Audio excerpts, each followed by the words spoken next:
Good morning, everyone. Good to see you bright and early on a Monday. I'm Scott Thomspon, CEO of Tuition.io. It's a pleasure to be here talking with you this morning about something that's very important to all three of us up on the stage.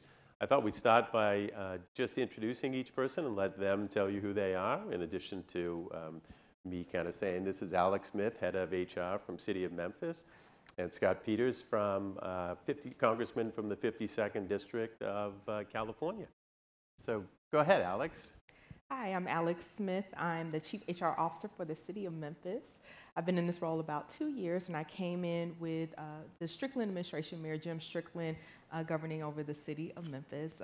Memphis is about 600,000 residents, and for the City of Memphis as an employer, we have 8,000 employees, 6,500 full-time, around 1,500 part-time employees. And so I'm really excited to be here today. I'm a true bread and butter HR person, starting off my career with notable companies as Microsoft and Target, and now I've switched over to government. So I'm in the public sector working as the HR leader for the city. Hi, everybody. I'm Scott Peters. I represent San Diego, California in the United States Congress. This is my third term in Congress. Before that, I was City Council President in San Diego and a Port Commissioner. Before that, I practiced environmental law for about 15 years. Scott asked me to tell you a little bit about why I'm interested in this issue. Growing up, I was in public schools in New Jersey, and my parents, my dad is a minister, my mom stayed at home. We didn't have a lot of money, but my father and mother told me that I should work hard and get the best education I could, and they would figure out a way to pay for it. So I was able to get admitted to Duke University, which is a very expensive school for my family. But we didn't really blink an eye. I got a couple of grants. I remember tuition being, I think my first year tuition was $5,500. Oh. And it went up to, I'm maybe older than I look, but we got low interest loans, and I had a work study job. My freshman year, I cleaned the bird cages in the psychology department, where that was, for, I think it was $265 an hour.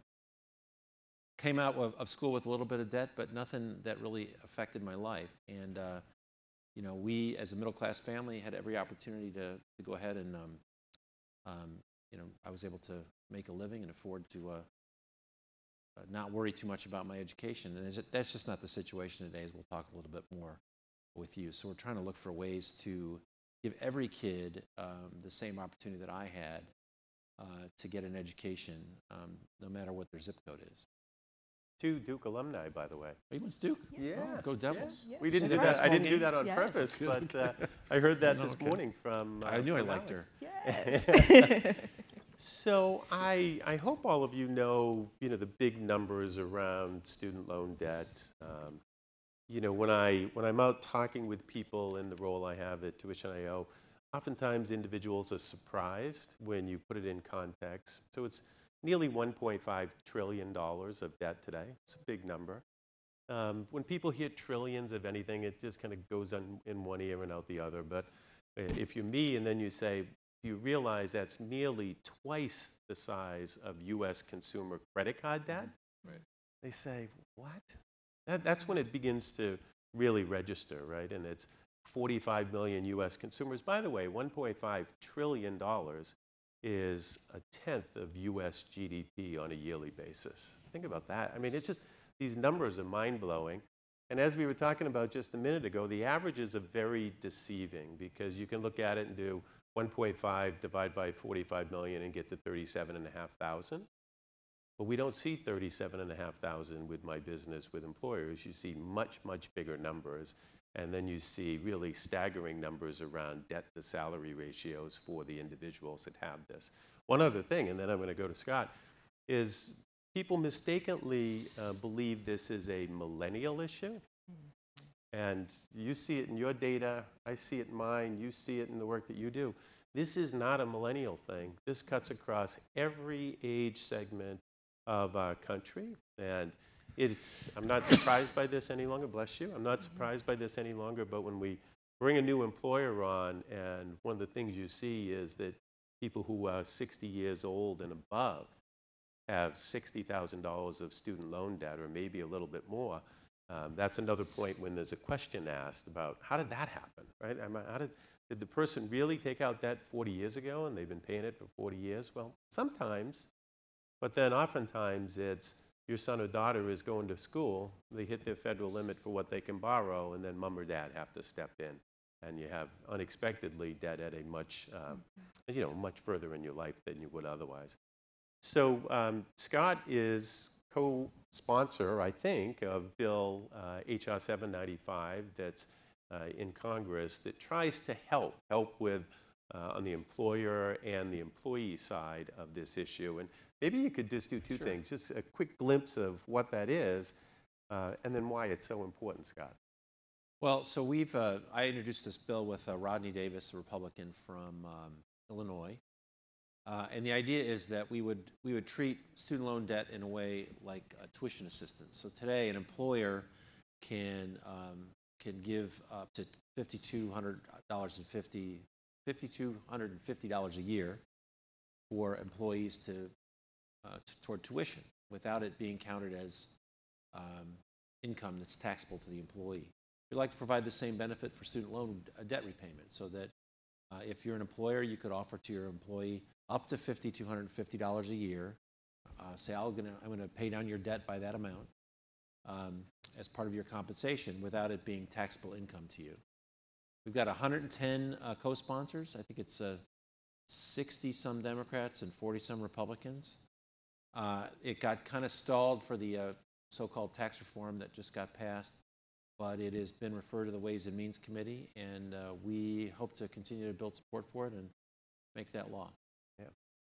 And let me one quick follow-up on that, and that is it's tough to handicap anything these days, right? And in Washington, it's certainly really tough to handicap, but I'm sure you're encouraged by the bipartisan support, but what's the likelihood of enacting any time in the next year or two as we look forward? You know, it is hard to say, Scott.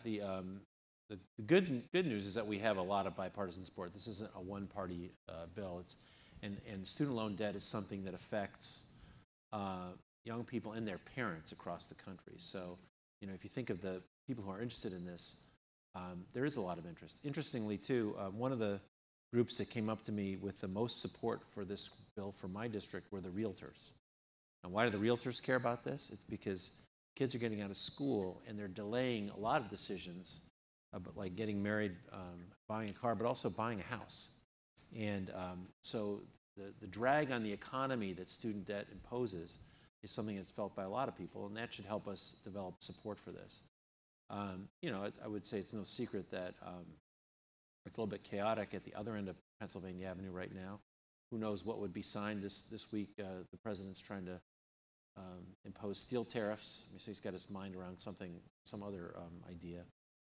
But I think our job is to work it through Congress, get as much support. If we can get it passed, maybe we'll get favorable action by the president. Great. And Alex, you recently launched student loan repayment assistance for your workforce at Memphis. Mm-hmm. I don't want to steal any of your thunder, but how's it going? And but first, start with why. Why did you take such a bold step? And what's the early kind of feedback and results? Absolutely. So in January 2016, when we came into office, one of the things that was very important and clear to us is that we needed to improve attracting and retaining talent for the city of Memphis, particularly public safety talent. The previous year, we had lost 180 officers from the city of Memphis, and in previous years before that, it was more around 115, 130. So we had a clear agenda of wanting to look at how we could address that, not just for police, but for the other city departments as well. And so when we conducted our engagement survey and focus groups, this notion of financial wellness, financial security really came up as an emerging theme for our population. And so we did some research, and student loan debt was something that we wanted to investigate as an opportunity to see if we could help address for them. Starting first with looking at financial literacy classes, but then ultimately looking at how we could make a difference in the actual student loan contribution component. And so we found Tuition.io and reached Thank out. you. Yes. we And, love having you as a partner. Absolutely. Thank you. Their first government entity, actually, to participate, and I think the first one in the country, actually. So looking for innovative ways to address this issue around attracting and retaining talent. And we launched the program in July of last year. So far, we've had 454 participants in the program, 8.5% of those eligible.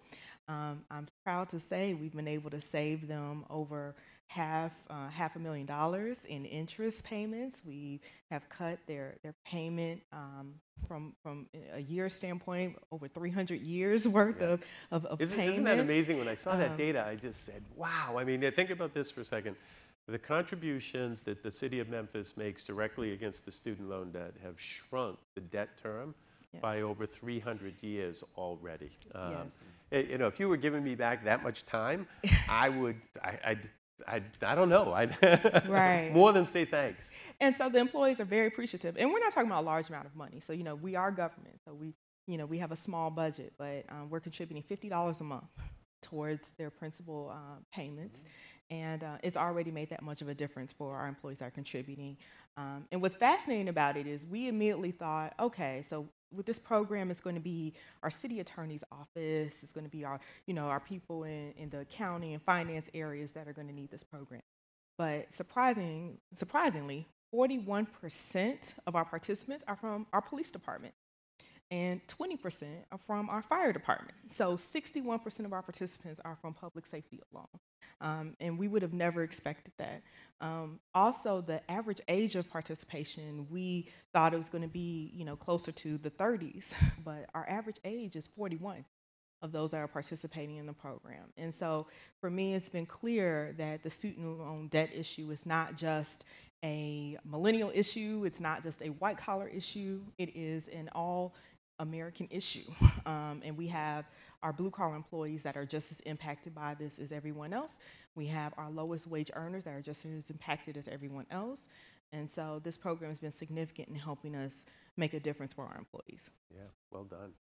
Now, Scott, you mentioned a minute ago the terrific bipartisan support for 795, which I think is unusual in today's day and age. Maybe not, but it sure seems to be. Given that there's that bipartisan support, and it's pretty significant, what are the reasons for not moving faster through the legislative process? And are there fundamental negatives to 795 that the other side might have turned up at this point? Well, there is a cost, obviously. I think that has to be considered. So that's one thing. But I think the other thing is we've been a little criticized for what it doesn't do. So our target is not the poorest people. Our target is people who are working and obviously have an employer who can offer this benefit. That doesn't mean we don't have to deal with people who have student debt who aren't working, but that's a different issue. So we haven't come across a lot of people who don't think this would be helpful. And so, you know, there's not a lot of substantive opposition to it. I think the one thing I'd say is that the system's designed to move slowly. That was from the 1700s. We do a pretty good job of moving slowly. I think sometimes people think that that's a really important thing. You want to make sure you get it right before you get to the end. It gives us a lot of time to develop support. So one thing we just asked folks is that if you think this is a good idea, you might let your own Congress member know that you think HR 795 is worth co-sponsoring. Give him a holler or her a holler and tell her to get on the bill. We'd be happy to have more co-sponsors. The more people we get signed on, the clear indication is to the leadership that this is something that needs to move. And so as much help as we can get would be appreciated. Yeah. And I do understand and appreciate there's a cost element to this, and you know, with whatever's being added to debt this year, Right. $1.5 trillion or $2 trillion, you don't want to add to that. But isn't there an argument that the other side of it is true too, and that there's a growing default rate on Right. student loan debt, and that ultimately has a bigger cost to the government? And if you took action that would actually have the employer get engaged in this, you might actually find a way to reduce the bigger cost, which is the default side, versus the tax consequences. I think that's a good point, and we have to go through the Congressional Budget Office to actually see what the effect of that is. But clearly, we treat student debt differently in the federal government than any other debt, in that you can't discharge it in bankruptcy. So once you incur it, you're stuck with it, and defaults can be very damaging for folks. I think that is a good argument too. The other thing is, just from a national perspective, our country can't compete in a brain-powered economy unless we're training those brains. And not everyone can write a check for college. In fact, most people can't, even in state schools. I think the cost of a public education, a college education, since I left college 30-some years ago, has increased by 300% adjusted for inflation. In real terms, 300%. And if you look at the University of California, I mean, people used to pay $1,000 a year. Now, if a middle-class family has to really look hard at that, and we don't want to discourage those people who can qualify for college and who can be educated and who can be the next inventors and entrepreneurs, engineers, from seeking a college education because of cost. That puts our country at a disadvantage. So I think there's a benefit to that too. There's a benefit to educating the best and brightest, again, no matter what their zip. Yeah. Now, Alex, you were telling me earlier that you recently did some survey work of your employees, and you heard some, I thought, fascinating results. Maybe it's worthwhile sharing that, because that's feedback from the individuals themselves who are receiving this benefit today. Absolutely. So one of the things we like to do, we have an annual engagement survey, but just recently we actually wanted to see if the program was really having an impact, our student loan contribution program. And so we surveyed participants in the program and people who were not in the program, and asked them questions around likelihood to recommend City of Memphis as an employer, likelihood to stay, passion and interest around the program. And what we discovered is, by and large, the numbers around likelihood to recommend and likelihood to stay were much larger and higher for those who were participating in the student loan program versus those who are not. So it's clear to us that this program is having a positive impact on our population. In general, we've seen decline in attrition and increase in engagement for the city, but directly for this population, it's definitely having an impact. And more and more and more, you look at studies and data that says individuals in the workforce who are struggling financially struggle with engagement. Do you believe that's the case in Memphis? I suspect it is, right? And then, this piece of helping in this way, is it ultimately going to not cure that issue, but help resolve some of that? I wouldn't say cure, but what we know to be true, and I think many employers are looking at this, is that, when you think about overall wellness for your employees, you start first thinking about health, but then you quickly transition to understanding that financial wellness is just as important as the actual physical health wellness as well. And so between our retirement programs and also some other programs that we have in place, we are making some concrete investments around overall student loan debt and tuition reimbursement and other programs to help improve the financial wellness for our employees. And we know that that's important. We know that there's a direct tie between financial health and financial wellness and engagement. We know that there's a tie between productivity and financial wellness. And so we are really setting our eyes on making those investments to improve our employees and, most importantly, improve the outcomes for our residents. Yeah. So Scott, last week I was watching the new Fed chairman testify in front of Congress. There was a bit of a conversation around student loan debt, but even before we got started on that, he mentioned that the educated workforce is essentially at full employment today. Right. So if you have a college degree or more, there's a job for you. And I think you could argue it's negative unemployment for that portion of our workforce, right? So it's clear that education is necessary to actually fulfill all the demand for jobs in this country. Tell me how you and the co-sponsors think about affordability of education relative to 795, and with that is likely to go over the next few years. Well, you probably get a lot of different views on philosophically on the affordability of education. I know in my I had to ask, by the way. Well, it's an education conference, so in my party, one of the candidates for president, Bernie Sanders, suggested free college. I'm sort of the mind that everyone should have a little bit of skin in the game. I think offering things for free as an to economists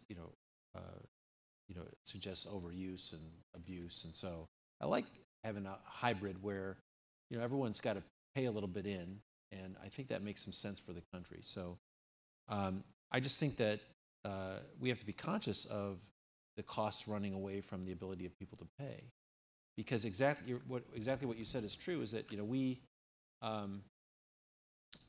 can't compete in a worldwide economy that's driven more and more by intellectual property and by brains without educating those people. California, for instance, has again, go back to California. The University of California system built the Golden State. It's made all of the wonderful innovation. It's been the backbone of all the innovation and technology and discovery that's happening there, from the Bay Area where you're living down to San Diego where I am. But as I said, today the cost of an education is not essentially free. I mean, it used to be, a few $1,000, something that parents might think about, but not really give a second thought to. Today, it's a bit of a sacrifice. We don't want it to get to the point where it's inhibiting people from going to school we need to go to school as a country. We need those people to be educated, and that's one of the reasons why we think that having employers offer a benefit, as you pointed out, is another way to sort of reward that risk, to reward that investment, and I think it's a virtuous incentive that we ought to promote. So we agree on that incentive. I think some of my co-sponsors probably believe in free college, but we don't have to agree on that whole level to agree that this kind of incentive and subsidizing this through a tax benefit makes sense for the country, these kids. Yeah. And on the 41-year-olds too, by the way. Yeah, I'm coming back to that in a second. On the idea, just to follow up on that, because I get confronted with this question a lot, and that is, shouldn't the government step in and moderate the increasing cost of college and university, or shouldn't the government do something to help remedy the cost side of this versus the debt side of it? And I don't know that I have the right answer, but being a capitalist, I say, if there's a fundamental supply and demand imbalance, and it sure seems like there is, and so there's too much demand for too little supply, well, that means you have pricing power. And I'm not saying that the universities exert pricing power, but it sure says that you can increase the cost given that supply and demand imbalance. I don't think there's any likelihood that that's going to change in the foreseeable future. And if you believe that, don't you actually have to come at it on the other side, the debt side? Because now the individual has done all the right things. They're confronted with this debt. How do you help them get out from underneath that and become a kind of a productive member of society like previous generations? Right. I think it's pretty evident that it's time for an examination at the state and probably at the local levels and at the federal levels about how to educate kids for today's economy. And we talked a lot about, what skills you need. Do you really need a four-year degree? Can you do 2 years? Is more technical education what you want? And I think that is all appropriate. I think the other thing that President Obama had was even trying to introduce information into the market about the bang for the buck, right? Got a lot of people nervous. But I think those discussions, we ought to have those discussions. In the meantime, we got kids who are 16, 17, 18, got to figure out what to do. Right. It's not going to change for them. They've got a 4-year window. And, as you said, the smart bet is to go to college. And that, on average, increases your lifetime earnings by, literally millions of dollars on average. So it is a smart bet. So let's see what we can do to encourage the right behavior now for these young people while we have those longer term discussions. Got to have those discussions, but meanwhile, we have to be educating, class of 2020, class of 21, 22, and so forth. That's right. So Alex, back to your program. You shared a little bit of the data about what you saw, but what surprised you the most? What jumped off the page the first time you looked at a set of reports and you said, wow, I didn't expect that? Well, I think, first of all, to have 61% being from public safety participating in the program.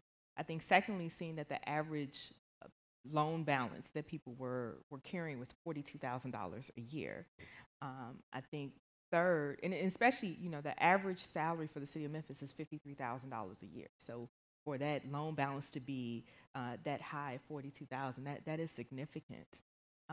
And then also the age. So the fact that we have people anywhere from the age of 24 to 55 carrying student loan debt, it was fascinating for us. We assumed that this was a millennial issue or a younger person's issue. But as I mentioned, the average age being 41, and then seeing that skewing of data where it's older. So 35% of our population is between the ages of 35 and 45 that are carrying student loan debt for us as an employer. Significant. So this is, on one hand, it is about the class of 2022, but it's also about, people right now who have decided to go back to school to try to enhance their income opportunity and now have this crushing student loan debt that they're trying to manage. Yeah. By the way, I forgot to mention at the beginning, if you have questions, please forward them up to us. They apparently can come up on this screen, or you could raise your hand and I'll just point at you and call on you if you have questions for anybody up here. Scott, so this was one of the things that I've had a really strong opinion about for some time. I'll use Alex's data, and that is $43,500 of debt, average salary $55,000 is what you said, right? $53,000. $53,000. If any of you worked in a bank, you would quickly conclude this person is broke. Right. There's just no way at that salary that they can service that debt. There's no way they can walk in and get a credit card approved, maybe an auto loan because it's secured by the auto, but certainly not a house. If not for 795 and the support of the employers, how do we bring this population back into the economy? 3% GDP growth rate seems to be a kind of a magical hurdle. I don't know if it is or it isn't. You can do it with dynamic scoring, which just means, I'm not sure what that means. But if you want 3% GDP growth rate, you have to have these 45 million people spending productively. If there's a large number of them who can't because of the debt, how do you bring them back in if it isn't for the employers participating and actually helping these individuals who have done everything right to this point? I think it's exactly right. And as you said, I think there's more student loan debt in the economy than credit card debt, second only to mortgage debt. And at least mortgage debt pays off as an investment, right? We don't see it as just spending. So I think that this has to be a big part of it. Where we are is that students have invested heavily. Their parents have invested heavily. I think it makes sense for employers to be, have some skin in the game too and make that investment as well. And to offer an opportunity for them to do it, particularly a tax advantage one, I think makes sense. And so I think it's a logical step in dealing with the crisis. Yeah. And you've pegged it against the 5250 for tuition reimbursement, which makes sense because that's existing legislation, right?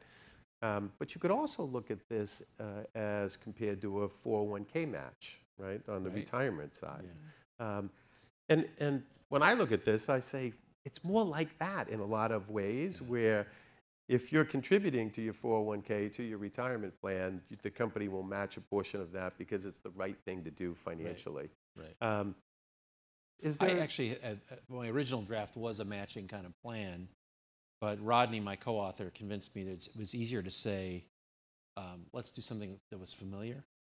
And I think he's probably right because we have so many co-sponsors now. So Oh man, I'm going to didn't send take a him lot of mail explaining. tonight and just say no, no, no. So we did a matching plan, but I think I think you could think of it that way, right? Yeah. The other thing is, of course, it's up to $5,250, so you can do $50 a month.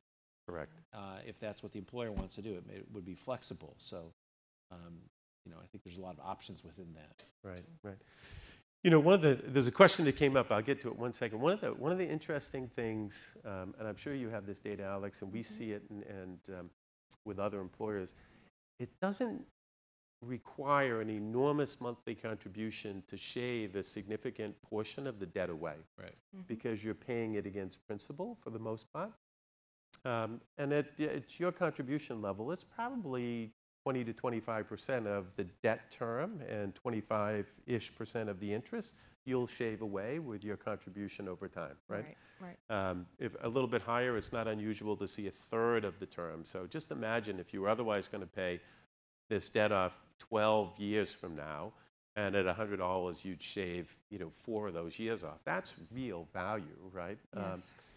And do people who work in the city of Memphis, do those numbers come true as part of the program? Do they actually understand the value of the benefit? I think they're understanding it now. So Yeah. I think, roughly 8-9 months into the program, when they actually go and they look at their student loan payment statements, they're starting to really actually see the impact.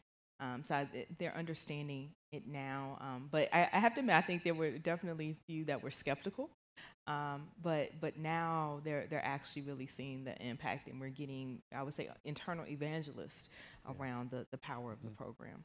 Yeah. So we have a couple questions. Scott, one of them's for you, right in the middle there. Okay.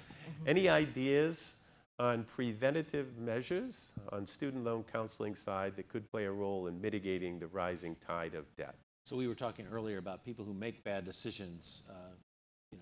Obviously we think that the decision to go to college or get an education is usually a good one, but sometimes they make bad decisions about how to manage that. And there are efforts to talk about financial literacy, and I don't have those right in front of me. But Bob, if you want to get in touch with me, we can get you some ideas about existing legislation that's being offered to empower people to make the right choices. And I think that's a good point. Yeah, really, really good question. And Bob, I notice it says you aspire. So does that mean there might be a business associated with this question somewhere? Got it. It might be worth just chatting afterwards. We've actually, Tuition.io, my company, has looked a little bit at this to try to build tools for the individual to help them be more informed and potentially make better decisions. I don't want to say that it's as hard as other things, but it's pretty hard to actually come up with a comprehensive suite of insight and tools for the individual, because if you're going to give somebody information, it's got to be right. And so you're onto an important topic. Scott, you want to take the how does 795 impact loan forgiveness plans? It doesn't. The idea is to make sure you don't get to that point, right? So the idea is to help you pay so you don't have to get into the position where you're less likely to have to get in the position where you need loan forgiveness. Yeah. So if I could talk about that. So one question I've received is, City of Memphis, so, police officers, firefighters, you are eligible for the public servant loan forgiveness program. Why do you need a program like this? And so one of the interesting aspects of the loan forgiveness program is that you have to have 120 qualified payments, or essentially 10 years of service, working for an employer in a public servant capacity to be eligible. Plus you have to make your payments regularly for 10 years. That's right. And so since we've been in office, we've had 43 forms that we've completed. Only 2 out of the 43 have actually had their loan debt wiped away. Wow. And so for us, the student loan debt is still an issue even for public servants. And yes, the program has value, but the requirements for it are a little bit steep.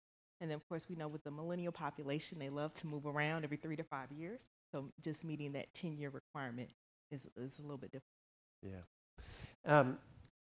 You touched on something really interesting, Alex, and I'll come back to a question. We've done a lot of survey work of, particularly millennial age groups, and asked the question behind, why are you so interested in switching to a new job? What's going on? How many jobs have you had?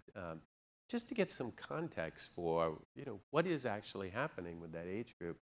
One of the pieces of data that we've seen certainly is if you're this person and you have this debt, your financial situation is not good. You just do.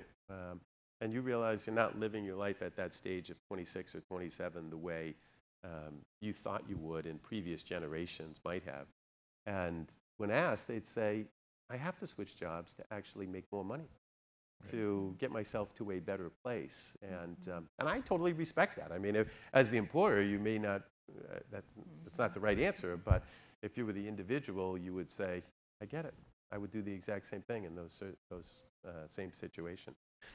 Would you do anything different and what would you recommend to others who might be thinking about this? Well, I think, promotability is an interesting issue. Every organization, based on their budget, their headcount, and their organizational needs, makes a decision about career advancement. I think ultimately that's really what it's coming down to, is your ability to be able to make more money within an organization. An organization like ours, which is, as a government entity, we're relatively flat as an organization, and also people tend to have longer tenure. So the promotional opportunity is there, but it doesn't happen as frequently as in the private sector. So certainly that's understandable. I would say that building your skill set, building your knowledge base, very important in being able to be promotable, to take on larger responsibility. And so I would encourage people to really focus in on that, not just the money, even though the money is important, but building your skill set is also very important too. Yeah. Scott, I think the first one's for you too, and that is, how likely do you think there will be an expansion of student loan forgiveness beyond public sector nonprofit workers? It actually might be for you. I think our bill would be agnostic with respect to who the employer is, but you may be more plugged into where the market is for these kind of programs. I would be surprised if employers in any large percentage stepped forward and said, after a certain period of time, we'll write a check so that you essentially have your student loan debt forgiven. I don't see that trend emerging. What I do see a lot of, however, and I find this to be fascinating, is a growing number of our partners have one-time or multiple-time bonus programs for new hires into their business. So imagine I've just hired somebody off the University of California campus at Berkeley, and I know they have student loan debt, and I'm offering them not only the job and this benefit of student loan repayment assistance, but a one-time against principal the day they start, 365 days later, another one-time significant payment. We do see more of that happening, and I'm intrigued with what that's going to do. The other thing we're seeing more of is grossed up lump sum payments at a certain point in the future. So imagine, let's use Memphis in this example. Imagine you're working in Memphis, you're getting the monthly contribution. Now you reach your 5th year anniversary with the city of Memphis, and as part of that 5th year anniversary, there's a $5,000 grossed up lump sum payment. So you avoid the tax consequence to that, because you're essentially paying it for the individual, and you're putting $5,000 against their then student loan debt at that moment in time. Certainly we're seeing much more of that, and I think that's very much individual and employer aligned, because you're celebrating. I mean, what would you rather have if you're that person? A new watch at the 5th year that you probably won't wear, or something that's meaningful for you on the debt that you have? And another wrinkle on that we're seeing more discussion about, we don't have anybody live with this, but that same type of mechanism where 5 years out, and if you don't have $5,000 of student loan debt, pay off your remaining debt and then make an initial contribution to the individual's retirement plan to actually get them started in that way. So I think that employers are thinking about this in a very aggressive way, depending on their workforce, what they're trying to accomplish, and what the debt levels are of the individuals that work for them. So we have 8 questions. We can only see 4. Oh, Really? So what do we have to do to There's scroll? one about teachers too. I think. What future assistance do you think? By the way, y'all, I appreciate being in Texas, and some of the y'all think that could be available for teachers who don't work in the private sectors if the programs go well. Again, I don't think. I think that this is something that would be a particular benefit to teachers, and those teachers who have bargaining units would be well advised to suggest it to them, because it would be something that you would ask for as a group. It could be really helpful to teachers. By nature, have to have education. Exactly. Right. And we see pockets like that in healthcare, particularly around nurses. We certainly see that's a very vibrant portion of our business, and it makes complete sense, right? I mean, he or she comes out of school, has had a lot of education, and got a good job at a good hospital, but they don't generally get paid that much in the beginning years of being a nurse. So another really good category for us. Alex, I think we've got a couple here for you. So, Ms. Smith, what advice would you give to someone who would like to introduce the idea to HR in their organization? Great question. So, I would say first thing first is do a little bit of homework. So learn about the different program options that are available, and there's nothing wrong with scheduling a meeting with your HR manager or HR representative in your organization and bringing it forward. It's always great to have a survey or some sort of kind of gathering of employees to help show that there's a growing sentiment within the organization. If your organization has any employee resource groups, this is a great concept to bring to them, and then they can bring that to the HR team. But showing that there's a strong employee interest in this and bringing that to the HR representative, HR managers is a great way to pique their interest in this. Yep. Scott, you've got one right there now, and that is, are there serious talks to reduce the interest rates with loans of $50,000 to $100,000 or more? Interest alone can extend the life of loans quite a bit. We have. I also have I'm terrible with the numbers. I also have a bill on refinancing.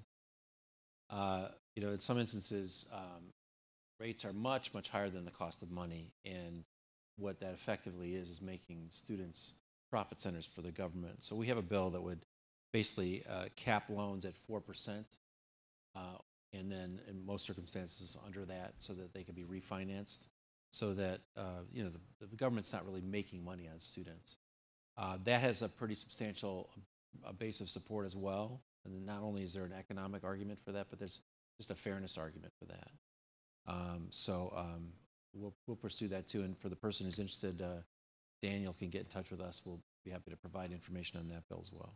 Yeah. You and I haven't talked about this, but I occasionally get asked, do you think this whole student loan thing in this country is well thought out and well designed, or is it a problem at its core, and shouldn't we throw it all away and start anew with a new program? And we haven't talked at all about this, so let me tell you, not to get you and I catch you, but when I'm confronted with that, I say, I think if you actually explore it, it's done reasonably well, with all the different pieces and moving parts. Could you improve on it?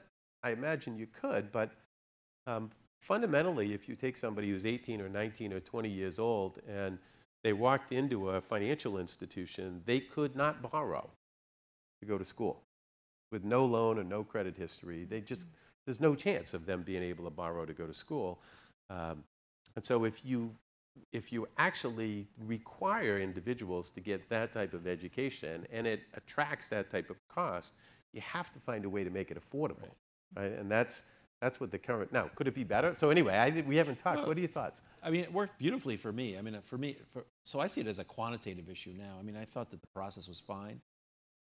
Look, in theory, if you redid the education system in the United States from start, you might do something different. And this is the same as in healthcare. I would get this debate of all these other countries have better healthcare operations, less complicated, and so forth. So I'm trying to work in the area of pragmatism. And for me, I think there's a cost issue that has to do with state to state managing the cost of education itself. But I do think that, a system where you have a blend of government support, sort of family and student investment that's manageable, works well. And I think the problem is that the numbers have gotten out of hand here, and that's what we got to get a hold of. Yeah. And I think also, again, we haven't talked about this. Most people assume this is a unique problem to the U.S., but then when you dig a little bit, you find out, no, it's not. Different numbers, different size, but the same problem exists in Canada, and the same problem exists in the UK, and the same problem exists in a number of really sophisticated markets around education. And it's not broadcast as much as it's done here. It's not $1.5 trillion, but when you look at a debt to salary level of the consumers in those markets, you see the picture's almost identical. So it's happening the same way, interestingly enough. So Alex, there's something for you now at the top, and that is, how does the city of Memphis administer all of this? Sure. I guess that's why we're here together. Yeah. And are you paying the employee, or are you paying the loan? So we actually are paying towards the principal of the loan through our partner of Tuition.io. And so the way that we fund this is we have a general fund, and so every year I make a budget request to the mayor and the city council to be able to fund this program. So we'll be going back for a second time asking for funding for this program, and we literally set aside money to be able to do that. And if it's approved by the mayor and the city council, that's what we're able to do. It's $50 a month, and you have to be a full-time employee and 1 year of service with us to be eligible for the program. Perfect. Third one down.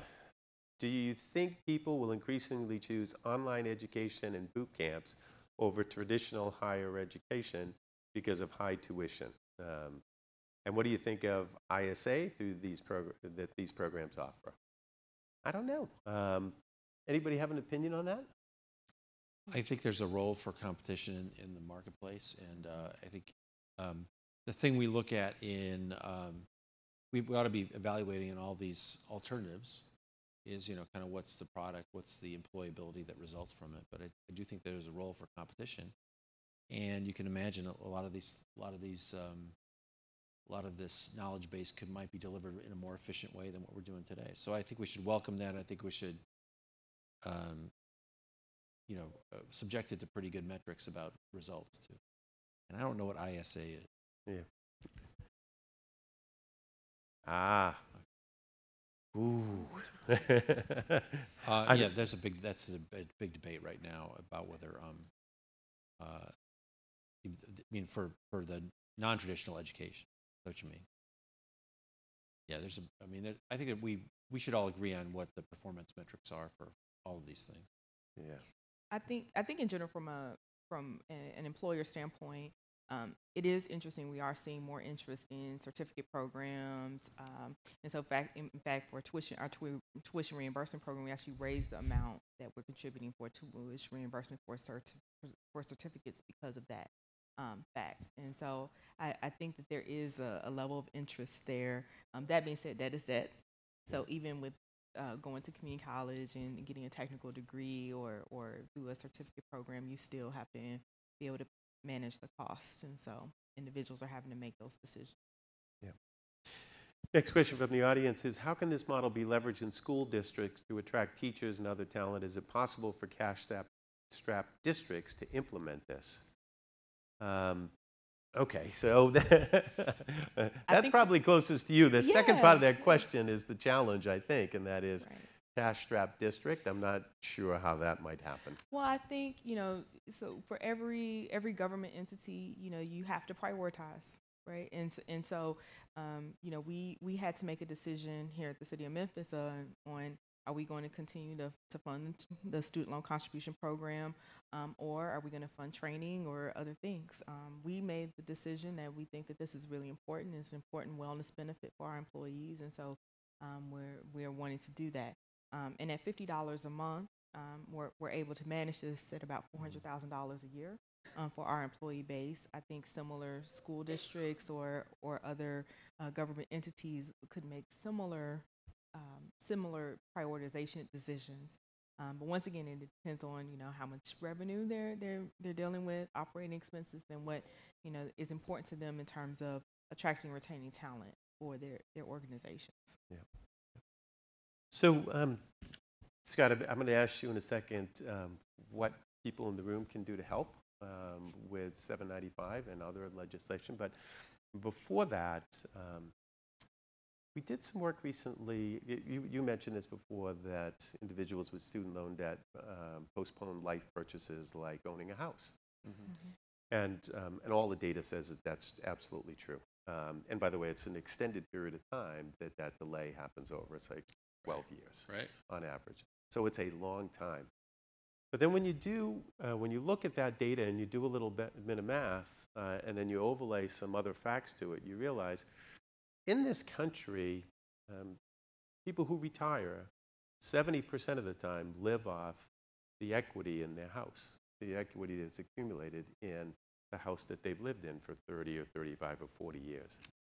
And here's my point, and that is, if now this generation delays home ownership for 12 years on average, the 12 most important years, by the way, because those first 12 are what disproportionately builds equity value, how do you ever catch up? And isn't that really the essence of this problem as it ages over time, that you'll have a whole generation of people who, for having done all the right things and having worked hard, but because of debt, simply won't be able to afford to retire, and the government will have to step into that. And I would assume it's a much bigger expenditure than it might be now. So, Scott, that's what's known as a rhetorical question. So, only in San Diego. But obviously, obviously that's the case. I mean, the thing is that's how debt is a drag on the economy. We're talking a lot about how to shore up Social Security and Medicare, how to make benefits portable, how to maybe think about new models for retirement. We don't even really talk about what has been a fundamental retirement plan effectively, which is building up equity in a home. Right. And we subsidize that on the other end with mortgage interest deduction too. So we apparently think that that's a good policy. And this just undercuts that. It puts our people more at risk of not being able to take care of themselves, which means taxpayers have to come in and do it anyway. So I think it's a really good point. Not only is home ownership something that fuels the economy, but it does constitute a retirement savings plan. It was my parents' thing too. I mean, I remember they bought a house. These numbers are sort of silly, but in the suburbs of New York for $50,000, they couldn't afford $55,000 in the other town, but they paid that off, and over time that became $250,000, and that was basically all equity for them, and that was their whole life savings. So they didn't have to face this debt thing that would have kept them from making that investment. So it is the American dream on both ends, and I think it's a good point to make. Yeah. The other subtlety on this debt for people, and sorry to be boring you with more data than you might want, but you should recognize that in retirement, there's only two reasons why your Social Security can be garnished by the government. One is you owe income tax, and the second is you owe student loan debt. So you can't get away from it. And while tax credits may be an incentive for employers to create these programs, there are federal legal barriers keeping employers from implementing them. I don't believe so. No, anyone could do it. Yeah, I think, and they may decide that it's just a good thing to do, like the city of Memphis is, and that it's a priority that as part of your compensation package, we're going to direct money to student loans. Exactly. So what can, as we're closing this session up, what can the average person do to help? Because if you believe strongly in this, and I do, and I know you do, and I suspect, Alex, you do, what can we do to help to make this have a better chance of being enacted legislation? So just, every part of the country is different. I know in my district, we are one of the more educated districts in the country. This makes a lot of sense to people, and we hear about it. And we tend to respond to what we hear about. Your representative may not be hearing about it. And if you're a student at the University of Texas, you may have come from a part of Texas where They're not hearing about it. So you need to make sure that they do. And I would just say, never underestimate the effect of an email or a phone call that's a unique communication to a member of Congress or any elected official. Tell them you're concerned about student debt from the perspective of the economy, from the perspective of your family, and the perspective of your own future, that there's a good idea out there to help employers, help people deal with this. $7.95. It's Davis Peters. He gets his name first because he's the Republican. I'm the Democrat. But if your member's a Democrat, you can drop my name like it's hot. And just see if you can get those people to look at the bill and sign up to $7.95. The more we get, the more momentum we'll have, and the more pressure we can put on the issue, and not just on this part of it, but on all the other ones that have come up, whether it's interest rates or the other aspects of college affordability. It is an issue for the country. We know it's an issue for people here in this audience because you're here, but make sure that people know it. If they don't know it from you, it makes it much more difficult for us. So we really appreciate your help. Yeah, tweet it to all your networks. I mean, really. Final thoughts, and I'm going to put you in a, I hope, a good spot.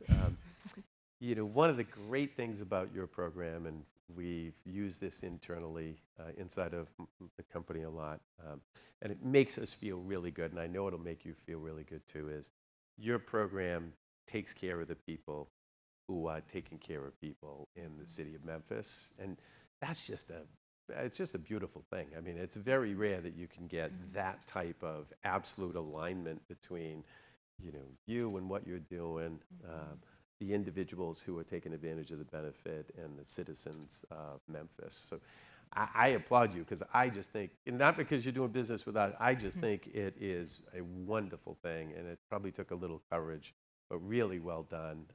What would you say to others that might be sitting here saying, geez, or watching, the broadcast saying, geez, I'd like to be able to do this, but I don't know how, or I don't know if I have the courage to, or whatever it might be. What would you say? Well, I would say data is powerful. And so when I came to the mayor and our senior leadership team with this concept, I was able to show data that talked about what are some of the challenges that our employees are facing, what's happening with our employee engagement, and also from a budget standpoint where I thought we could make this type of investment. And bringing that data forward helped them to support us in this decision and ultimately allow for us to get this approved in our budget. And so I would encourage people to lead forward with data. As I mentioned, if you think that this is something that will be powerful for your organization, don't be afraid to talk to other employees and ask them about it. Talk with your HR rep about having a mini survey to see if this is something of interest, and bring it forward. I do think that, what we've seen is this program has been wildly successful in a way that we would have never anticipated. And we're helping truly public servants put their lives on the line every day. And it's making a difference for them financially, for them and their families. And that is something significant for us. So we feel very proud about this program and excited about the contribution we're making. And most importantly, allowing for us to broaden the conversation around student loan debt, because I think our data is fascinating to see, as you talk about the age and the amount of debt and the types of individuals who have this.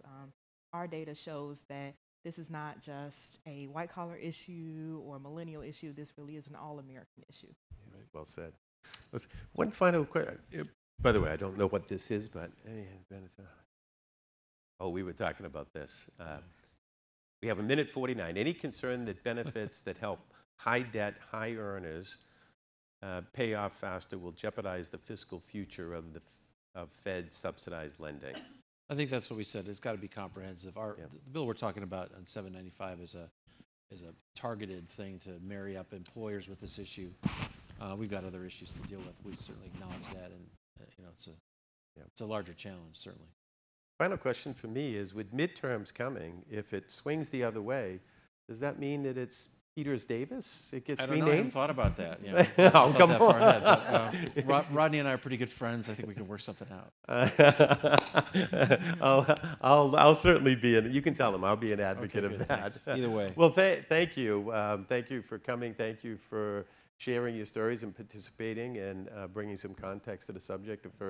I enjoyed it. I hope all you guys enjoyed it, and appreciate everybody turning up for the conversation this morning. Thanks very Good much. seeing you. Yeah. Thank you.